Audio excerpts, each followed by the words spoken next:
సర్వజీవులయందును తానను ప్రజ్ఞగా ఈశ్వర స్వరూపుడై దేవుడుండును. అందరు జీవుల్లోనూ ఉంటాడు. ఎలా ఉంటాడు? తాను అనే ప్రజ్ఞగా ఉంటాడు. అందరి జీవుల్లోనూ ఉంటాడండి, ఉంటాడు. సూక్ష్మజీవులు ఎందు కూడా ఉంటాడా? ఉంటాడు. ఇలా ఇన్నిటి ఎందు ఎలా ఉండగలడు అంటే ఇవన్నీ ఆయన ఎందు ఉన్నాయి కాబట్టి అన్నాడు. అది అసలు రహస్యం. ఈ సృష్టి మొత్తం అంతా కూడా ఆయన ఎందే ఉంది.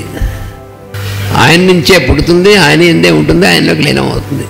అదే మనకు వేదం చెప్తున్నటువంటిది. అందువలన తాను అనే ప్రజ్ఞ, తాను అంటే నేను తాను అనేటువంటి ప్రజ్ఞగా ఈశ్వర స్వరూపుడై దేవుడు ఉండును.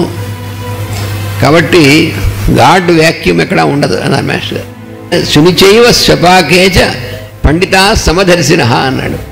అలాగే మనం రుద్ర సూక్తంలో కూడా వచ్చింది. వేదంలో, భగవద్గీతలో ఎక్కడైనా సరే మనకి వాడు కుక్క మాంసం తినేవాడు భగవంతుడు ఉన్నాడా? ఉన్నాడు.